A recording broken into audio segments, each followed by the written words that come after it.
Hey guys, welcome back to part two of Unfuck Your Messaging. We hope that you got so much value out of part one. We really poured passion on the topic of messaging into that episode. Amanda, how are you feeling? Hello, I'm so excited for part two. I love this topic. I could talk about it all day. I do talk about it all day, actually. When I'm coaching, I feel like it's the main thing that we talk about. So I'm really excited to get stuck into today's episode. So we're just going to dive straight in, yeah? Yeah. So obviously last episode, and guys, if you haven't listened to that one yet, go back to part one because it really does set the foundation of everything that we're going to talk about today. But we're going to talk about some more like practical frameworks and tangible tips, mindset shifts that you can start to make that's actually going to help you with your messaging and that's going to help you make money. So, Cass, let's talk about frameworks because I know that you also teach this in your programs as well. Tell us a little bit more about the framework that you use with your clients to help them level up their messaging. Yeah, for sure. So the most, I guess, like there's a few different ones that we use, but we always start off with something pretty simple and basic to kind of like ground into messaging. And it's what I call the messaging spectrum. And I'm going to try and describe this as best as I can without having a visual aid to show you. But I think of the spectrum is the experience that your client is having in the world. So if you think about putting yourself in your client's shoes, at the very bottom end of the spectrum is all of the problems and pains and struggles that they are experiencing. And we're just looking at this from the viewpoint of the thing that your problem solves for. So if you like, I'm a videographer, I work with women in business. If they're some of the problems that people have before they work with me is that they look too amateur or they want to be selling their services at a higher price. They want to be attracting in more high ticket clients. And so that's some of the, I guess, the pain that they're in. And if we think about the top end of the spectrum, we're thinking about their desires and the things that they really fucking want. So it's like those big ticket things. And the way I kind of explain this is at the very bottom of this messaging spectrum is the root cause of their pain, and at the very top is the root transformation or root success. And then as we're getting closer into the middle, we're seeing the symptoms of pain on the left and the symptoms of success on the right. And then in the very middle is your offer. And so hopefully this is creating a nice little visual for you. So one of the big problems that I see in terms of messaging, and as the coach or the service provider, it's so easy for us to look at someone's experience about wherever they are on that spectrum and think, I know exactly what the problem is and go straight to the root cause because that's how our brains are trained to work because it's what we do. It's the thing that we are the expert in. But the problem is that your audience who are in that kind of that pain struggle point and they really want that root success, they're not thinking about their root causes. They're not thinking, oh, my problem is that, okay, I always try to think of an example and then my mind goes blank, but you've got to say like they're experiencing their struggle as a symptom of pain. So they might not necessarily be thinking like, oh, my content is not premium enough or my messaging needs work or whatever the root cause is. They're just going to be thinking, oh, I haven't had any DMs or new inquiries come through today. Or they're thinking, I'm going to post content and I'm procrastinating because all my content feels like shit. Or I'm going into a scroll hole instead of creating content for my business. Like these are all like the day-to-day micro moments that people are experiencing. And that's the symptom. It's not the root cause. And so I think our job in our messaging is to, I guess, relate to them through the symptoms and try to avoid leading with the root cause. I think we can speak to the symptoms of pain and then bring their attention at the right point to what's the underlying cause. But then we're moving straight on to, okay, what is the path to get to that thing that you really want? And it's going to say, we know that you want to be doing 50K months, and that's their root transformation or success as an example. And the symptoms of success is, going on to Instagram in the morning and having DMs from people that want to work for you, opening your emails and seeing all of these Stripe notifications that came in overnight for your passive course. Like these are the symptoms, and it's about kind of thinking about people's experience and where they sit on that spectrum, and then solution selling your offer as the path that is getting them from A to B. And people are leading too much with, this is my offer, this is how great we are. Like you're just talking about the vehicle, but the vehicle is actually the least important thing. Your ability to relate to someone's experience is the most important thing, in my opinion. So that is the messaging spectrum. Hopefully that made sense. I visualized that. And I know that you says, I think it was like maybe one of the first episodes that we ever did, you were like, no one wakes up and says, I need a video. Yeah. The thing that's missing from my life, oh God, I just need more video content. No, they're like, I need sales. I need inquiries. I want to grow. I want to be perceived as more credible or more authority. Like they're the things that people want. Yeah. I think it's a powerful question too. It's like, you know, it's the same for our industry. It's like brands don't want like just photos. Like if you're just selling your service as I create stunning visuals. Yeah. No one cares. Everyone can do that. Well, not everyone, but a lot of people can do that. Yeah. That doesn't set you apart and it doesn't solve the problem. Brands, like, especially if you're targeting a premium brand, they already have stunning visuals. That's not the problem. And that's not the desire. It's not. And that's such a good example because it's so easy, especially for you know, in the photography and videography world, to focus on that. The thing, that's the vehicle. It's not what people are thinking about. Yeah. But yeah, that's kind of one of the starting places for messaging that I kind of go through. What about you? I know that you have got your own kind of take and frameworks and things that you run in your programs. Yeah, I definitely touch on a lot of what you said in terms of helping people to understand. So I'm going to speak to photographers here, helping them understand like, what do you actually do?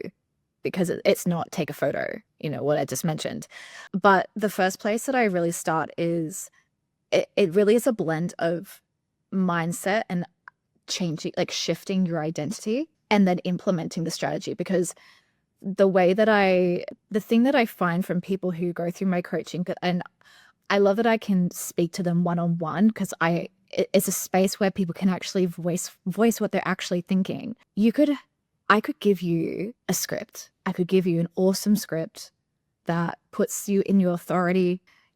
It's, you know, speaks directly to the target client, but it may not land because of two things. One, you don't actually believe in what you're saying. You can easily read a script, but if you don't actually back yourself and you don't believe these words that I've given you, it's not going to land. And that's the energetics behind the messaging is so important. So there are certain exercises that I do with my clients as well, because like this is so much part of it. They want to step into this next version of their business where they go from low budget to high budget clients, but they struggle to show up. They struggle to put themselves in their authority. They struggle to step into their power. And they struggle to do that because they're still operating from an old identity that they've known for so long. And that's like, you know, the identity that we create when we're starting our business, we're just trying to book clients, you know, it feels safe. And so that's why people, they get really nervous about showing up to even shift their messaging, because it doesn't feel natural and it doesn't quite feel true for them because they're still trying to keep themselves in this safe little comfort zone that they've created over the last, like, whatever, how many years they've been in business for.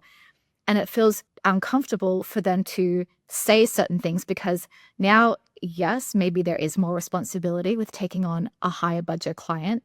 So there's fears there that maybe they can't meet expectations. And so that's why, even though I could give you a script, some people may not even be able to say it because they're not confident in themselves to be able to even offer that service. And so this is why I love being able to have these intimate coaching spaces, because we get to actually do this work in real time to uncover the inner thoughts behind why someone is scared because it's fear. A lot of this is like fear-based as well. Yeah. When it comes to shifting messaging, they're scared to say things because they're just not confident enough in themselves. Maybe they know their work is high quality, but they're still scared to be seen. And so there's so much more behind messaging other than finding the right words. It's about shifting your identity to match that version of you who can say those words. And mic drop. I just got chills, actually. Absolutely, yeah.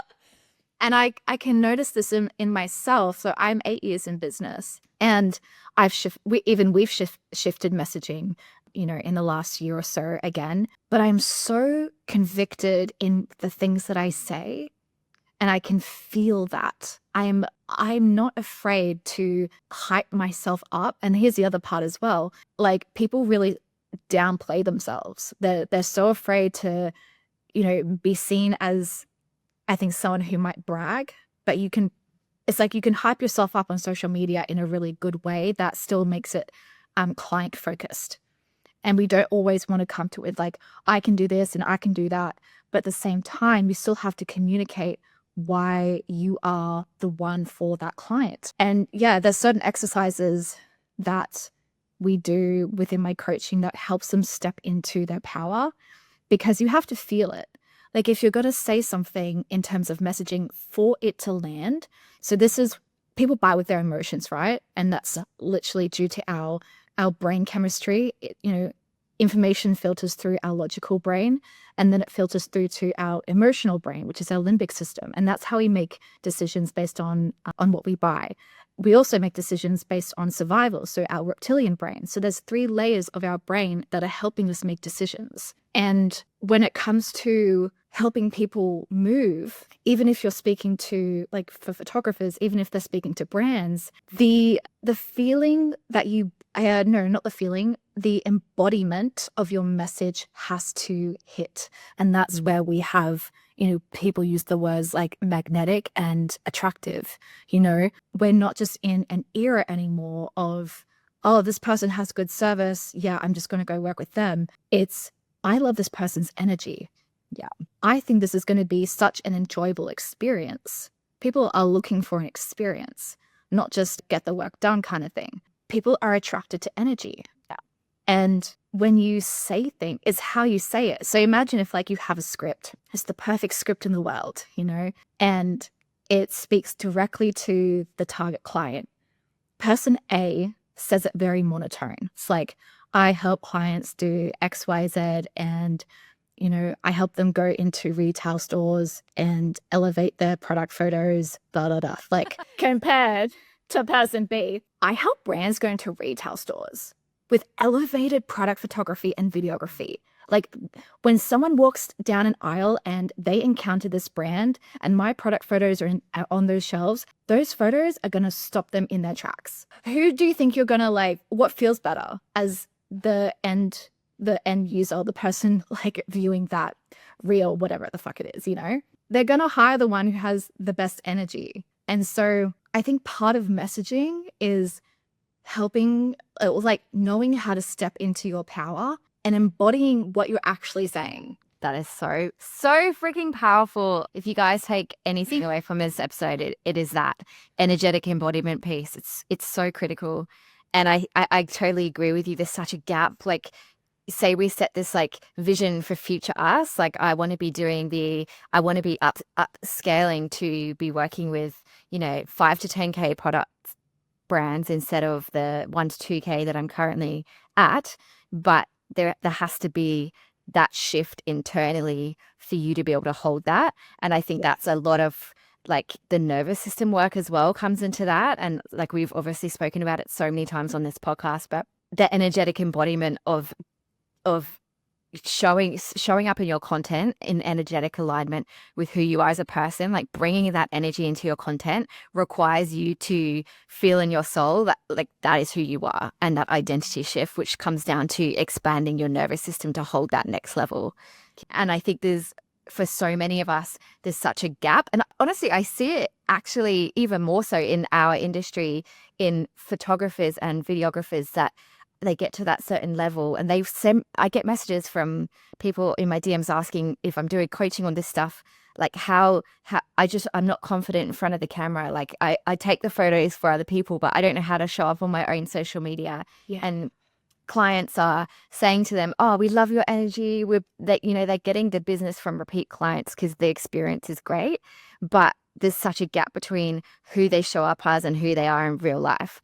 And I think our job as business owners is to align our content energy with our real life energy. And I think that energetic embodiment is the key to doing that. I love that. I love that little piece there.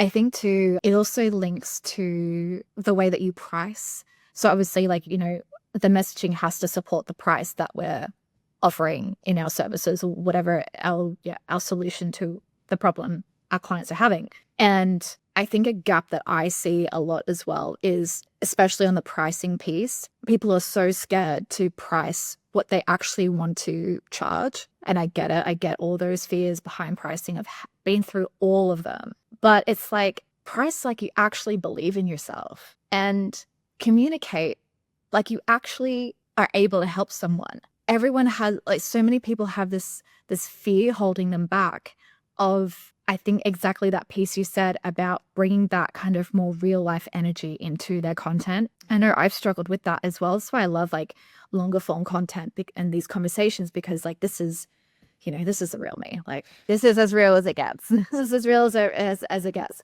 And I do understand how it can be hard to bring that side out of you, especially if you're just starting. It's like, you know, you're trying to find that confidence to show up on camera. And there's nothing else you can really do except do the thing that you're scared to do and practice over and over and over again until you get into the swing of it, until you get into a rhythm of being comfortable. Like everything that's new is obviously, you know, we put ourselves in discomfort. The first time you ever do something is not comfortable. And that's just how it is. And if you want to grow and you want to scale, if you don't like discomfort, you'll just stay stuck. And like, that's cool too. If you want to stay there, that's all good. But I think for the people we're talking to, it's like, you've got big dreams, you've got big goals, you want to, you know, do big things. You want to do big things, you got to act like the person who's going to do big things. Yeah. You know, if you want something, you can't do the same things you've always done. There's a saying, Einstein? Yeah. What's that saying? If the definition of insanity is Yeah. doing the same thing over and over again and expecting different results. Actually, somebody once told me that everyone thinks it's Einstein, but it's actually someone else that said it. So whoever said that, thank you.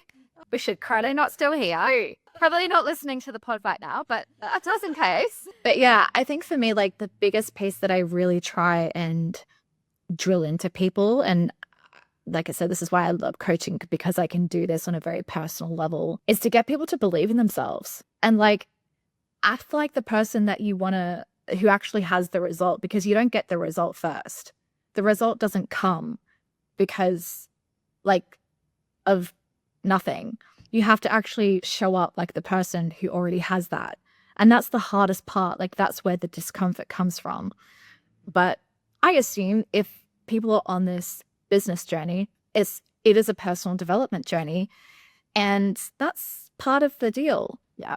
It's what you sign up for. It's what you sign up for. If you don't want to be uncomfortable, don't do this. Go get a 9 to 5. Go get a 9 to 5. But even like that's uncomfortable, you know? Like, yeah, exactly. If you're a high achieving person, like being stuck in something you don't want to be doing is just as uncomfortable as doing the hard thing. So you might as well just do the hard thing. You might as well just do the hard thing. But you know what? When you do the hard thing, I put that in quotation marks, you're like, you know what? That wasn't actually that bad. Yeah. Happens to me all the time. I'm like, I made such a big deal out of that for absolutely nothing. Yeah. And the other thing, I think this is the other important part too, because I think when it comes to messaging and wanting to show up in a certain way that, you know, embodies what you're believing, it requires obviously like an honest and true and transparent version of you, someone who, believes in what they're saying. And I find that there's a piece of, oh, well, I'm afraid of people judging me. I'm afraid of people, you know, looking at me and pulling me apart, or like they're afraid of being seen, basically. And I think this is a big part to messaging as well.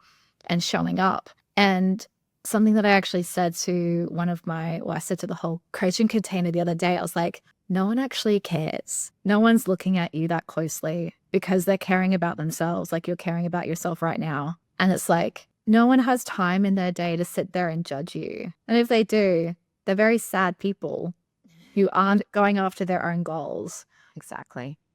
And yeah, so that's like the mindset part of messaging. I think a really important piece, and I try to break that down. I'd love to like kind of be able to do that on a larger scale because I can't obviously speak to so many people within coaching.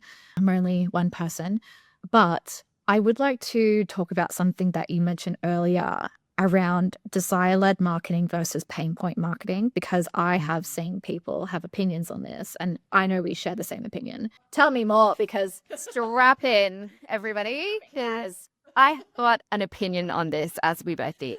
So some people will tell you that you should only speak to your audience's desires and show them the thing that they want and connect your service and offer to the thing that they want.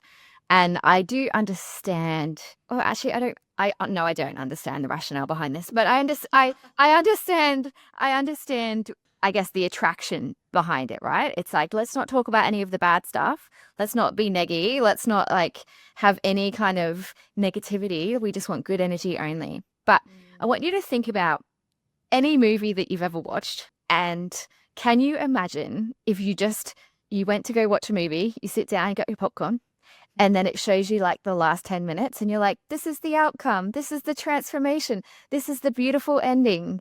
And then you'd be like, cool, I don't give a shit, right? Like, what? I don't, who's that person? Like, why should I care? Like, it's like any story, right? Like, a story is a story because it has a beginning, middle, and end. It has a conflict. It has the hero's journey and the resolution, if you go by that framework, or there's hundreds of frameworks. Okay, so how can you meet somebody where they are at? How can you go to your audience who is, if they're going to buy something from you, they have a problem that you solve, right? So even if they an empowered buyer, even if they are not in their victim mindset, even if they are somebody who is an action taker, takes responsibility, they're in their personal power, all that stuff, they still have a problem that you are solving for. So if you are not relating to them and showing that you know where they are now, how can you possibly build enough trust and kind of social currency with them to that you actually can help solve that problem? How can you say, I solve a problem without talking about the problem? And so I think I personally don't like to spend a lot of time in pain. Like I understand that it's necessary to meet people where they're at and then show them how you can take them on a path to point B, which you know that they really want. Like, I think that the proportions should be more heavily in desire. However, I think avoiding pain points altogether is like literally not speaking to half of your market. Oh, That's my opinion. How about you, babe? I agree. Yeah. Because if I think about the way that I buy as well, and that's the thing, it's like you can think about yourself as a consumer too. I will buy things when someone exposes my pain, because we are more motivated to move away from pain than we are to move towards pleasure. Absolutely. It's like, I remember when I was trying to get out of corporate and I wanted to, have my own business. Most of the time I wasn't thinking, oh, I want to be like, have a full-time business and all that. That's not really what I was thinking most of the time. It was, I want to get the fuck out of here, which is my pain. I want to leave this toxic environment. That's my pain. That's the negative part. And I 100% agree with everything you said. It's like, yeah, I have seen quite a few people be like, the way that the marketing landscape is going, you need to speak only about desire marketing. I'm like, oh, for fuck's sake. Like, but that's their opinion, and that's totally fine.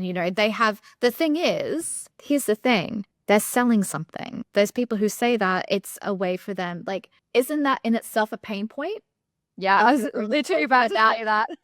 If you're only talking to the pains of people, you should be talking about, like, yeah, empowerment and desire-led marketing. That's a pain point, because people are going to be like, well, yeah, I'm doing I'm something talking wrong. to people in the back. Yeah, I'm doing something wrong. I want to move away from this and I want to move towards this. So yeah. That is so true. So true. So what is a messaging shift that has changed everything for you in your business? I think part of it is, gosh, I wouldn't say there's like any one specific thing. It really is so many things like working together. Storytelling will always, I think, be number one. Like if you can incorporate something that you went through, and this is also based on my human design as well as like how I should communicate. Have you done human design? Yes. Yeah, we're with projectors. Yeah. Wait, what's your numbers? It's like a 3-5 or a 2-5. I can't remember. But one of the ways, that it mentions I should communicate, and this is a whole other conversation, a whole other rabbit hole, was about talking based off my own experience and really diving deeper into that, because that's going to be able to anchor my messaging into emotion and help to meet people where they're at. So that's been really interesting. But I think it's obviously all the things we spoke about in the last episode, being very specific. So cutting all the fluff. And if you think you're being specific, again, it's like, can you be more specific? Gaining clarity on who you're talking to and making it less about you and more about the client. It's like, it's always client focused, because when people view content and they're consuming, they care about themselves. We are selfish people. We are so selfish because that's why I say, if you're afraid of judgment, no one gives a fuck, because no one's thinking about you. Like, no one's thinking about you as much as you think they are. And it's the same with like content. When we consume, we're constantly, our brain is filtering out what's important to me. What's important to me? Why does this matter for me? And if you can think about that when it comes to your messaging, and it's the concept of get into the head of your ideal client. What are they thinking? Why does what you're saying, how does it matter to them? And if you're always starting off with, I do this, or I do that, or I help, with this, or no, if you say I help with this, but you're still leading with I. If you can make your messaging so client focused, that's going to help someone be like, oh yeah, this is for me. They're speaking directly to me. And that is so powerful. If you can have someone read your content and be like, that's me, that's what I want to do. Like, that's so powerful. So I think that's a good shift as well. It's just like asking yourself the question, maybe even when you write a piece of content, it's like, if someone viewed this, do they feel like it's for them? And does it make them feel like I should care about this? Because there's so much noise. There's so much noise now on social media. And the way that you cut through that noise is to make people give a shit about what you say. Yeah, definitely. What about you? That's huge. Yeah, so I really relate to what you just said. And I think in terms of like not making it about you, it's really easy to say something simple like, if you are somebody who is blah, blah, blah, symptom of pain, it might be because you're blah, root cause, but then all you really need to achieve blah, blah, blah, success is this, and this is your offer. So it's actually not even talking about that until, later in the conversation, but you've described a specific situation that is really relevant to your audience and is going to make them feel heard. And I think it's, when I scroll social media, I just see, especially in the coaching industry, the same messages over and over again. And I'm just like, oh my God, I just like turn it off. I can't. Like, it's the same. It's the same words. It's the same stuff. And I think, and I'm still building my, I guess, my, what's the word? Tolerance and courage doing this. But a big shift for me is actually having an opinion and expressing that opinion and being able to talk about something in a different way. And I think when we consume, it's so easy just to see the same shit every single day, the same messaging, and nothing really specific. But if you can differentiate by actually being a thought leader, thinking about your topic from a different way, going deeper than other people, like that depth piece is huge. And then coming up with your own takes and perspectives and ideas around these topics, connecting things together that people haven't normally. You can't come up with these opinions unless you think about stuff and you go deep. And I think for me, it's like, okay, cool. What what do I want to be known for in the next 4 to 5 years? I'm not thinking about the next 12 months anymore. I'm going, okay, what do I want my body of work to be around? And what topic am I prepared to go deeper than anybody else on because I genuinely am so passionate about it? And then it's kind of developing that and then bringing that into your content. And I think, and just everything about your messaging, I suppose. So yeah, that's probably the biggest shift that I have experienced and I'm still very much working through. I fucking love that. So I have a piece to add to that. Yeah. So do you think, because I know like if you're not using ChatGPT for content, like what are you doing? But at the same time, so this is where I think everything is starting to sound the same.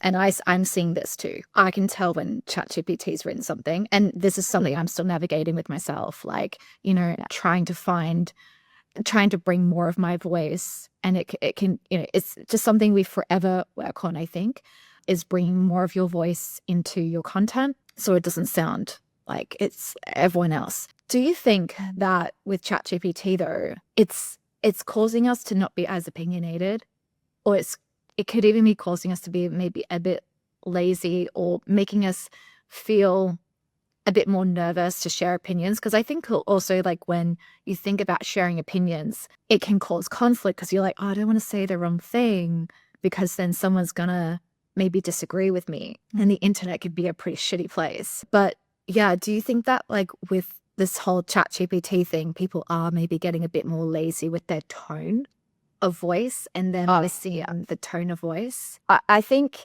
it affects different people differently. For some people who already were quite comfortable having an opinion on something or kind of being a leader, I can see how it could potentially make people lazier in what they're saying. For other people who aren't used to having an opinion, I can see how it would offer a path for them to feel more confident having an opinion. But there's two things I want to talk about. One being, is that opinion really yours, or did ChatGPT come up with that opinion?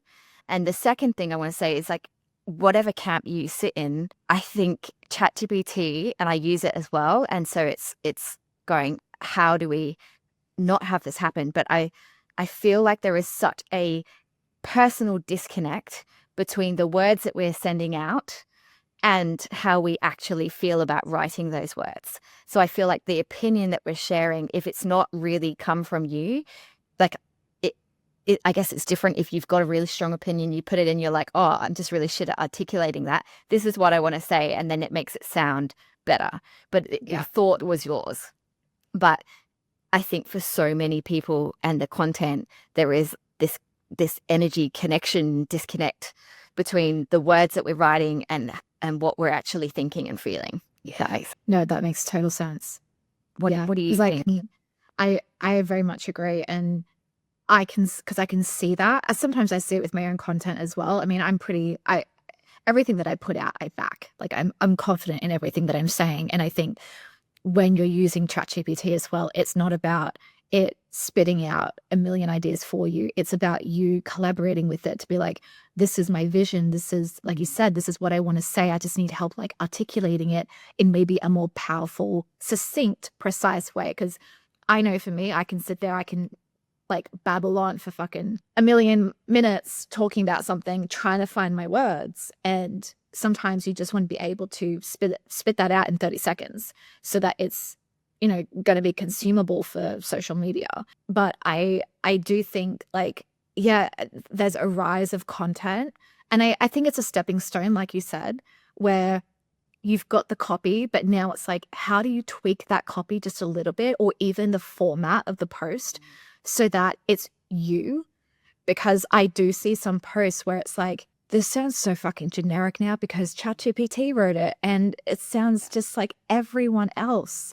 And I think that's a trap that, you know, it's going to be really easy, or is already easy, to fall into. ChatGPT says the same thing to everyone. Yeah. And obviously, like, I know that you and I have done work on training like a custom ChatGPT to, you know, make it sound like you. And that's helped me a lot. But at the same time, I know that I still need to bring my own voice and opinions into the format. And that can be a really hard thing. So yeah, I just think it's an interesting observation at the moment that everyone's using it, but eventually nothing's going to stand out because everyone just sounds like ChatGPT. So it's like, on the flip side, it's easy to stand out because everyone stands like ChatGPT. yeah. And I don't know if there's certain phrase sentence structures that are just completely like overused and obviously just so typical. But then there's also the long hyphen. Guys, if you are using ChatGPT, remove the long hyphen from your copy. Yeah. Every time I'm like, remove the hyphen. Like, I don't even want people to look. I'm very transparent. Like I'll tell people that I use it, but it's still me. I still like for so much of my content, the ideas are still mine. Like I'm still bringing something to it and be like, this is what I want to say. And I'm constantly massaging it as well. If I feel like it sounds too generic, I'm just like, let's change up the tone. Let's make it more authoritative. Let's make it more iconic, like whatever kind of tone that you want to bring to it. Unhinged. Yeah. That's like such a good one. Let's make it so I'm talking to an actual person. But yeah, I think, guys, if you're using ChatGPT for messaging, because I know so many people are, it's just like be aware of how you're bringing your tone of voice still to that piece of content, because eventually what's already happening, people sound same. And when people sound same, well, like, again, no one stands out. But the way that you stand out is your own voice. It will forever be your own voice. And you, like, it sounds so cringe, but it's like you are your superpower, That is such a mic drop moment to, I think, wrap up this episode.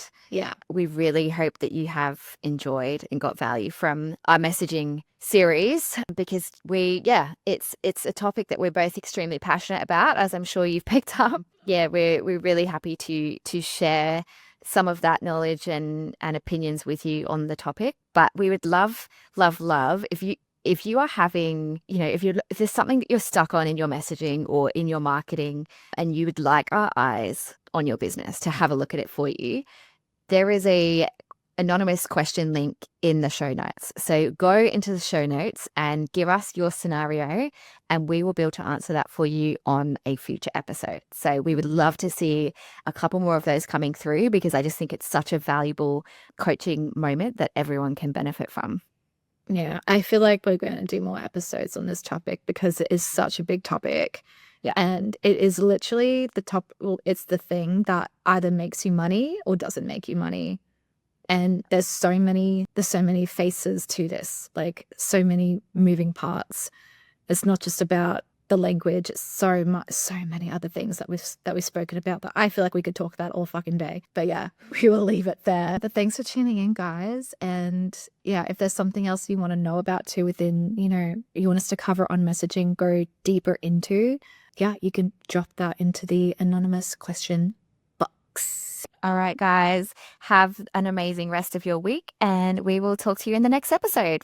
Talk to you soon. Bye.